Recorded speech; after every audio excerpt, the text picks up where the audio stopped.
Hey everyone, it's Jyoti Reiki, and I just finished speaking to Zielinski, a Green Party candidate for governor here in New Jersey. We talked about some of his priorities and perspectives. Take a listen. Thank you all for joining us. I am here with Zielinski, a Green Party candidate running for governor. And so for some of our voters watching who may not be familiar with you, why don't you tell us a little bit about some of your priorities and why you decided to run for governor? Okay. So I did run as a Green Party candidate for Assembly 10 years ago.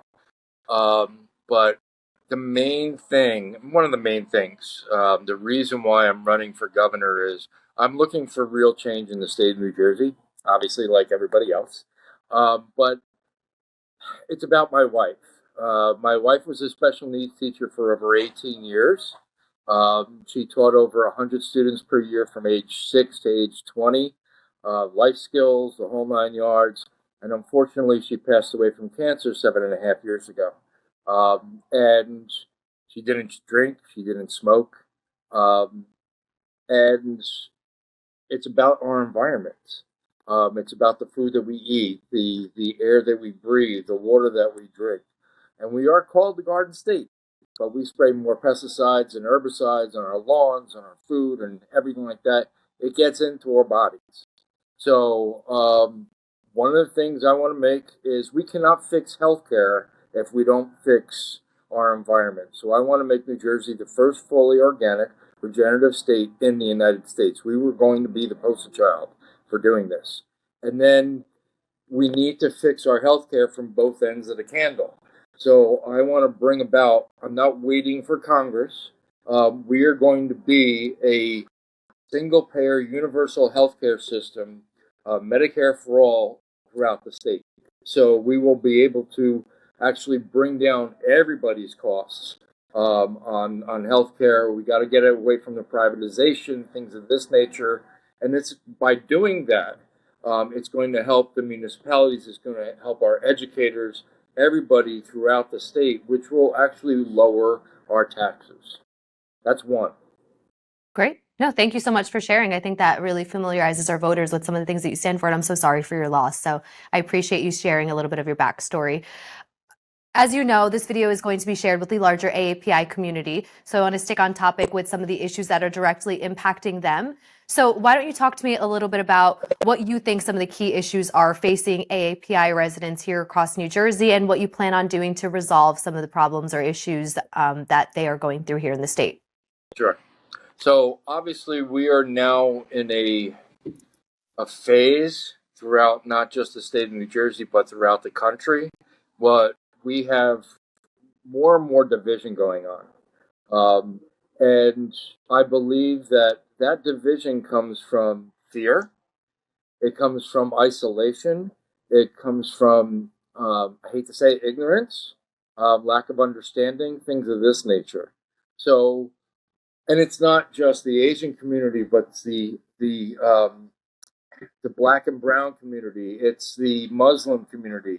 It's all, we're all dealing with this, and we need, again, one of the things, at the end of the day, we all bleed red, so my thing is, how do we fix it?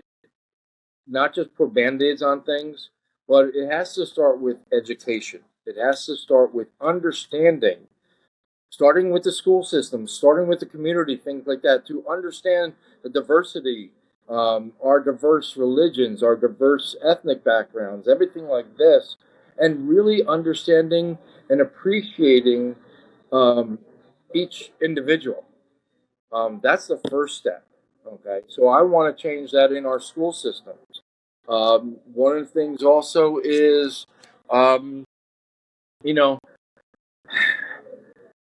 access to language barriers, which also, again, causes, friction, okay? But that's part of our diversity, okay? Except for the indigenous Americans, we all came here from a different country.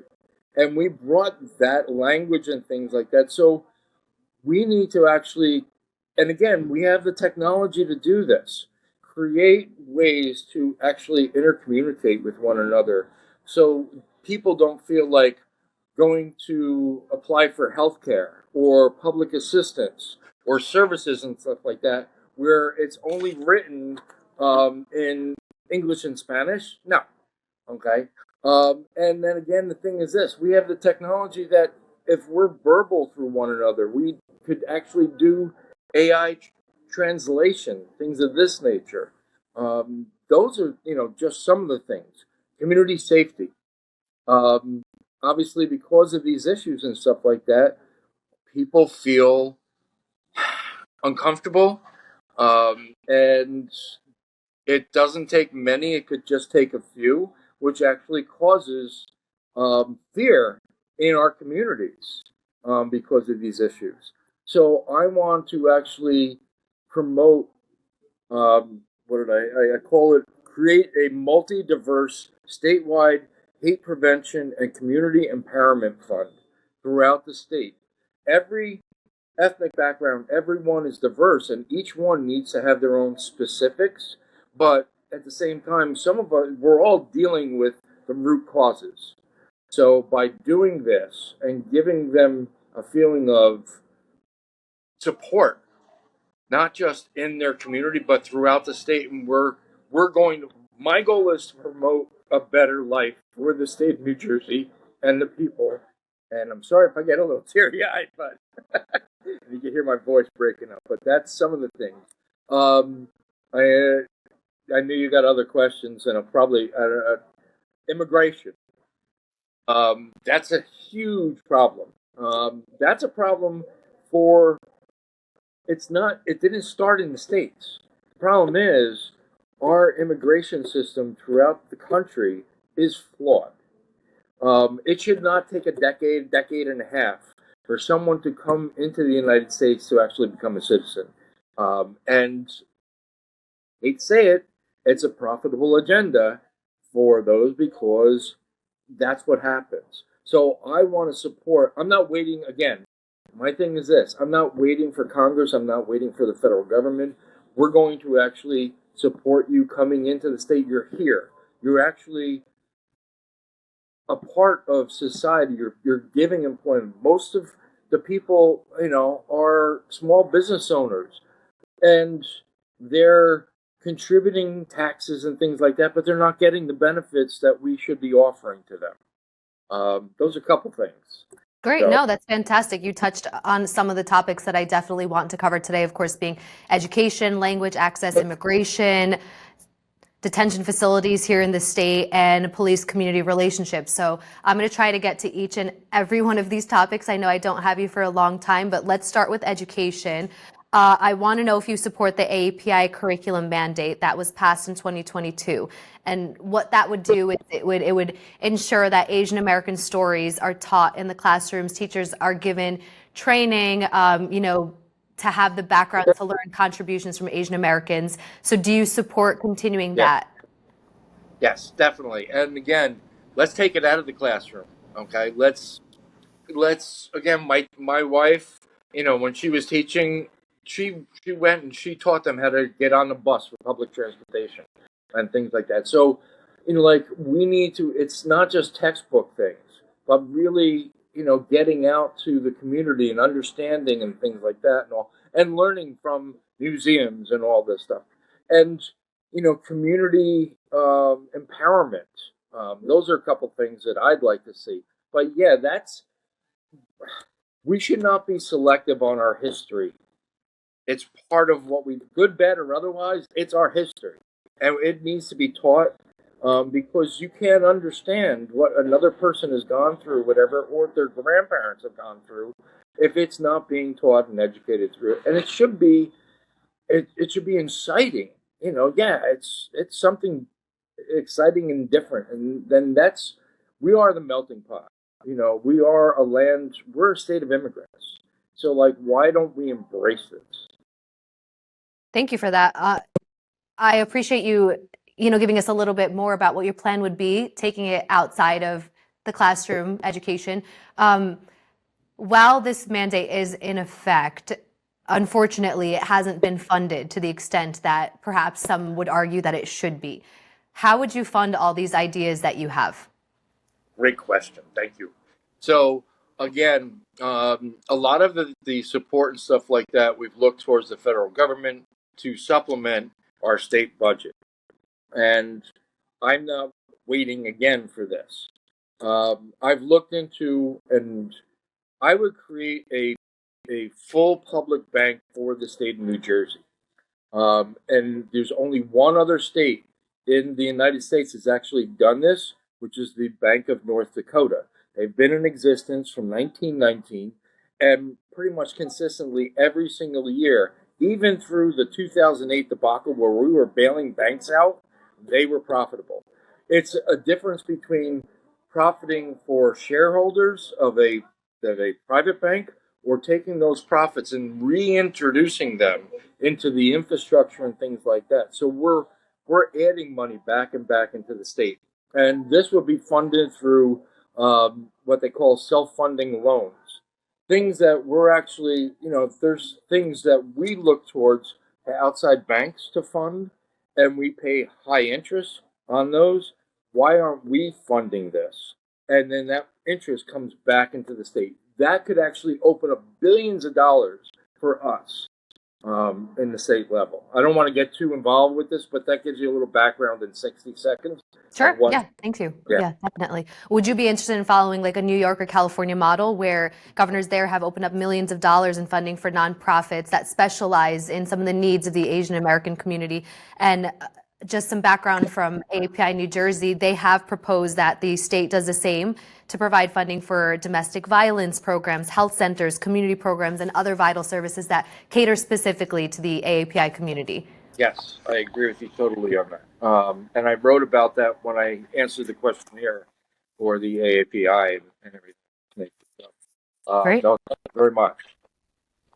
Okay, thank you so much. And you talked a little about language access as well, so I want to give you an opportunity to answer in a little bit more of a thorough way.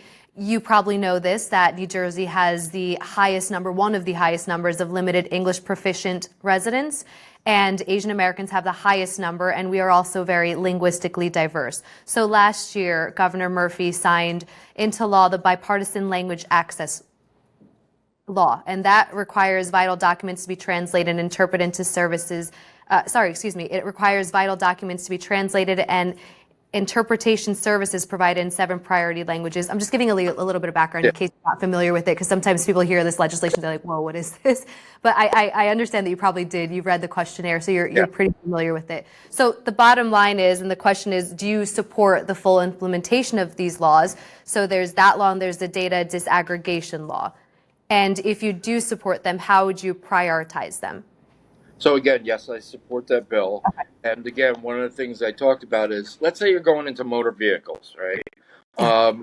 There should be a way that you print out, according to your dialect and language, that specific document right there. So like, we're not wasting time with the people behind the glass and stuff like that, getting you the proper documentation.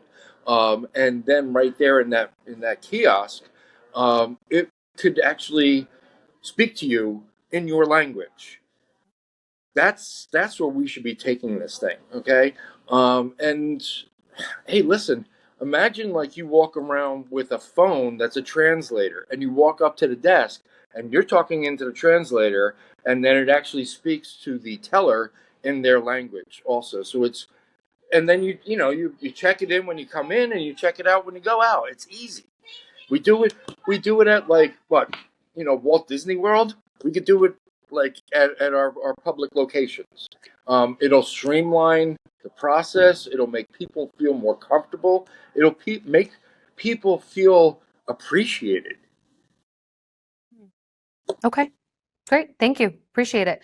You talked a little about responding to anti-Asian hate as well. So how do you respond to the rise in anti-Asian hate and, hate crimes or bias that we've seen across New Jersey? Do you plan on supporting, like, whether it's initiatives that provide support to victims, whether it be mental health, legal assistance, or community-based advocacy programs?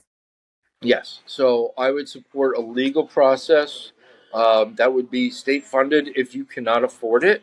I would also, and that also goes for immigration of undocumented immigrants, but we'll touch on that later. But give me a second. I would, again, it goes back to education is key. Okay. Um, and I believe people feel fear, unfortunately, of the police responses sometimes as well. And there's separation there. Um, Again, if we don't know somebody, we stand back. If we get to trust is an entire thing, but you need to build that trust. And that comes into black and brown communities, Asian communities, Muslim communities, everything like that. I want to see more of a community supported um, interaction group with the police in that local area, so people could understand that there's no yes, they're there to protect and serve and uphold the law. But again, sometimes they take it to the next level. Sometimes we just perceive they're taking it to the next level, and our perception gets the best of us sometimes.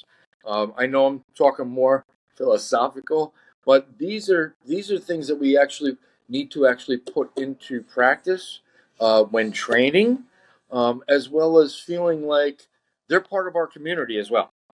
Okay. So Um, is that how you would put it into practice? Are you saying that you would increase training for police? And I really do want to get to, how we can build that police community relationship because that is very important here in the AAPI community as well. So yeah. what would you Again, put it would in have to be training, but then also like interaction groups and things like this.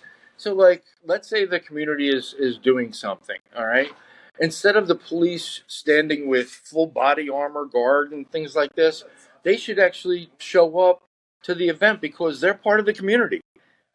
Doesn't matter if there's the same ethnic background or whatever. It's we're all here to that. I think will actually go very far with getting people to put down their guard, things like that. That's but it needs to actually be a structured process, and once this is done, and we do pilot testing in different neighborhoods and stuff like that, once we see what works and what doesn't, then we roll it out on an entire statewide basis. We let the people who are involved, who feel comfortable in doing this, become the trainers at the same time. Okay. Again, Okay. and these are ideas. You spitball something. If it works, great. If it doesn't, you go back and try it again. But by just legislating, you're not in the public. You're not. You're not boots on the ground. If that makes any sense. Yeah. No, the reason I ask you is, some people might be nervous to hear that they're like a trial community, right? But until until you try something, you don't know if it will work. Is what you're Not that saying? I'm labeling them a trial Of community, course. but No, no, no, yeah. no. I'm not. Yeah, no, I'm not suggesting that. Yeah, and the reason that I ask you again is you're probably familiar with Victoria Lee, and she's a 25-year-old young woman who she was killed in a police involved shooting when she was going through a mental health incident, and that happened last July. And so the reason that I'm asking you is because of Yeah, one of certain. the other things that I didn't bring about Sure. is yes, the mental health and stuff. I Yes. spoke about this last week at a different Zoom meeting, Yeah. but we really need to bring in people who are trained in mental health in the community itself, and some of them actually have understanding of the people that are involved in the area and stuff like that, and they should not be brought in as a aftermath on a as an incident or something like this. And again, I think by bringing them in first, we might actually de-escalate the situation. So bringing in mental health experts first, not arriving together, bringing them in first, and then police as backup is what you're Yeah, suggesting. yeah. Okay. Okay, great. No, thank you. I appreciate you clarifying because that is it's a very emotional topic here in the Well, the community. other It's thing something is that this. So, like, people, that's not your first thing that you go to if you feel like you have a mental health issue and stuff like that. You tend to people tend to try to fix it themselves and not reach out. So, like, it's not a stigma. It's something that we're dealing with. And it doesn't have to be, it could be chemical, it could be any different. Those are the things, yes. So, Okay, great. Thank you so much. I know we're probably more than halfway through at this point, and I do want to get to immigration. Perhaps most important or most recent in the news is what's going on in Newark at Delaney Hall. So if you can just respond to me about what your thoughts are on reports that federal immigrant officials have started housing detained migrants at Delaney Hall despite not having the proper permits in place. So so your thoughts on that, and do you support the opening of more of these facilities here in New Jersey? Yeah. So I was actually protesting at Delaney Hall. What was it, about a month and a half ago? Myself and Ross were the only two candidates, and it's his city, so of course he's going to be there. And I know that he was there behind the chain link fences, if I'm not mistaken, yesterday. Like they can't get access to this. That's wrong. Um, and that goes again. The problem is this: we have a president who thinks he is above the Constitution, and we follow the Constitution. And I don't know. Besides bringing in police force to actually, but they should have access. And their feelings are that they don't have to get updated permits for CO or anything of this nature. They're that's wrong. You know, um, how do we fight this? We need to actually we need a Congress that's strong and not kowtowing to the president who decides that he's not going to follow the Constitution, but he's going to check it out with his lawyers. His lawyers don't work for him. His lawyers work for the state of the United States, and that's the problem. So we have to stand strong with this. No, I would not allow any other detention centers, and I believe in a sanctuary state. Um, we're creating more problems and division by his presidency and what is going on. You're not going to fix it. You know, people of I'm most again. I know people who were down in South Jersey, who were brought in from ICE. They were. It took. They're still not citizens. It's over a decade that they've applied, and so, but they've become a community icon. Having a restaurant, they give food to people who can afford it. Like they're the poster child of what we should be looking for, and not chastising them, running them through, taking the mother away from her children. That's wrong. So we need legislators. We need a governor who's going to stand up and say no more. My two phrases is no one is about to be taken hostage in this state, and we all stand together. That's it. Okay. Thank you.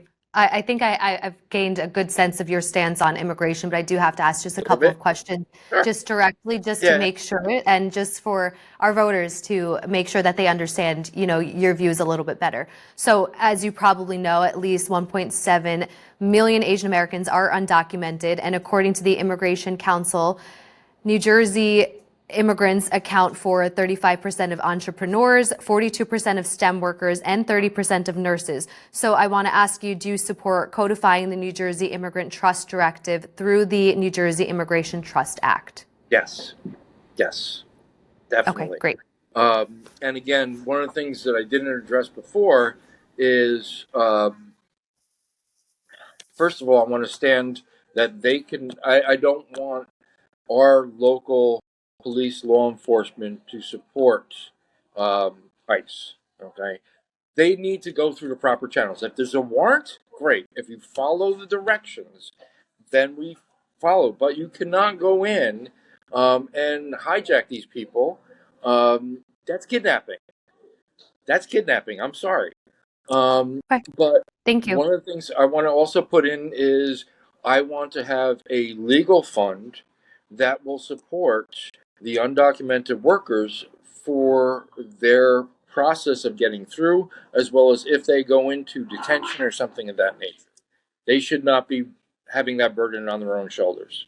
Okay, so then my next question, which I think I know the answer, do you support full funding for the Defense and Deportation Initiative? Yes. Okay, Yeah. yeah. Thank you so much. We don't have a lot of time, but I want to talk a little bit about affordability because you know that New Jersey is one of the least affordable states here in the country. So, what are your plans to make it easier for residents to live in New Jersey and also raise their children here and maybe even stay past retirement? Sure. So there's many different things. Obviously, lowering property taxes. I want to do audits on municipalities, county level, and things like that. There's waste and stuff like that. Some maybe even doing consolidation.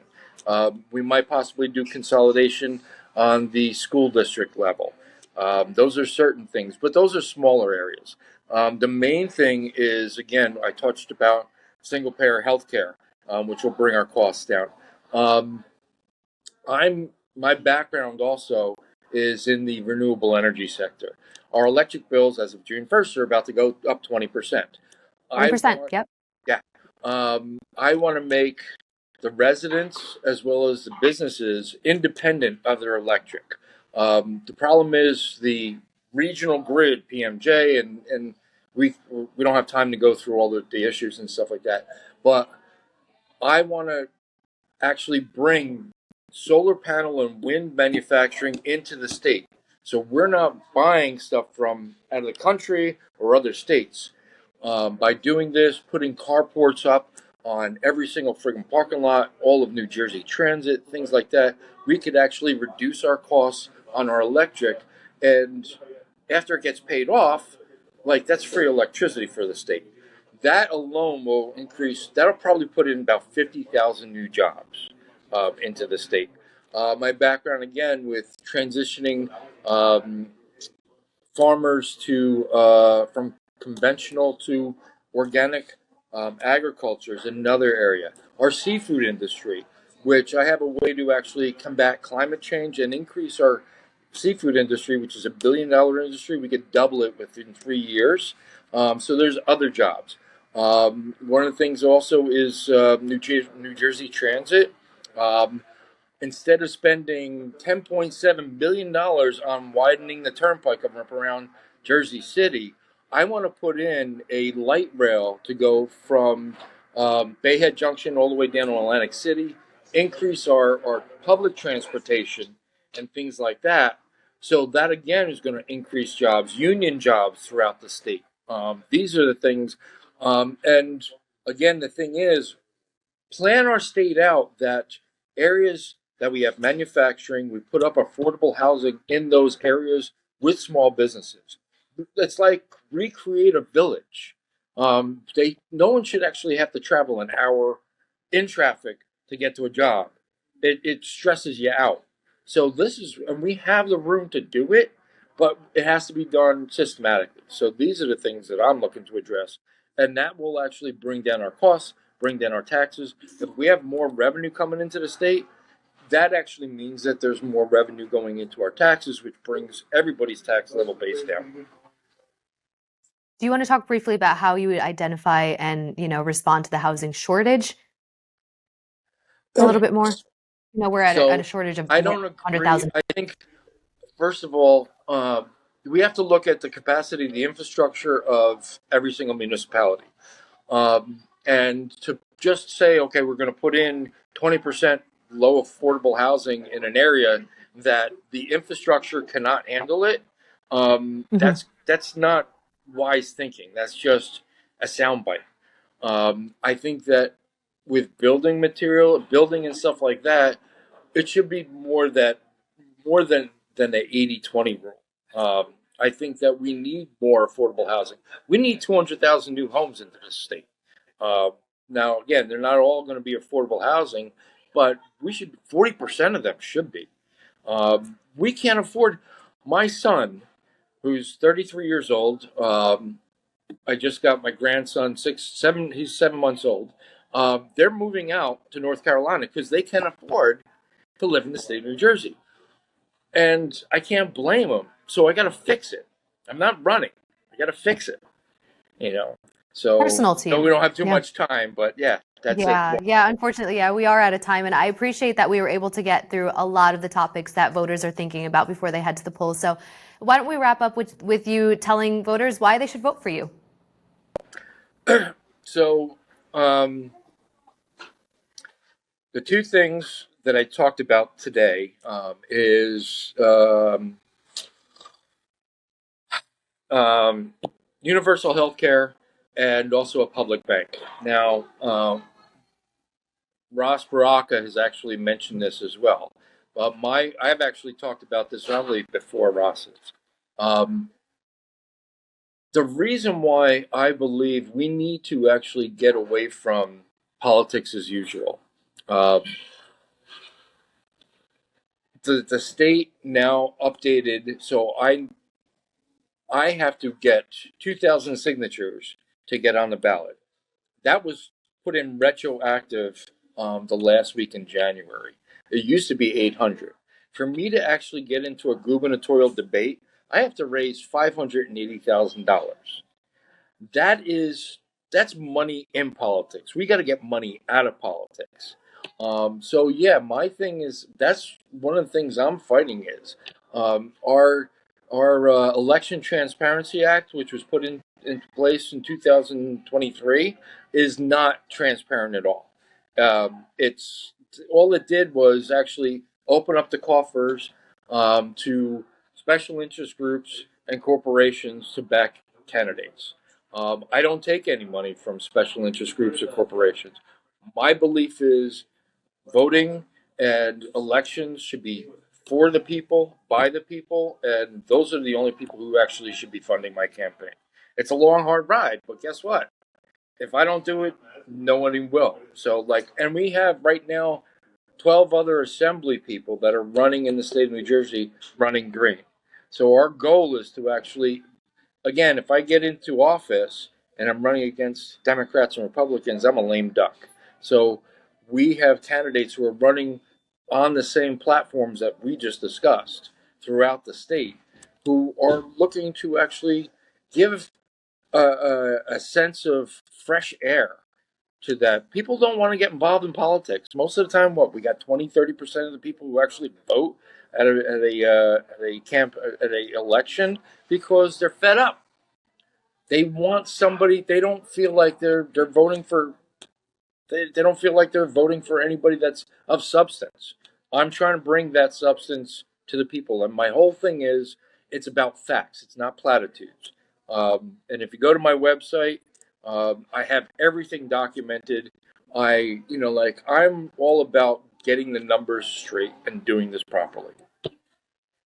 Great. Thank you so much for your time. Appreciate it. Thank you.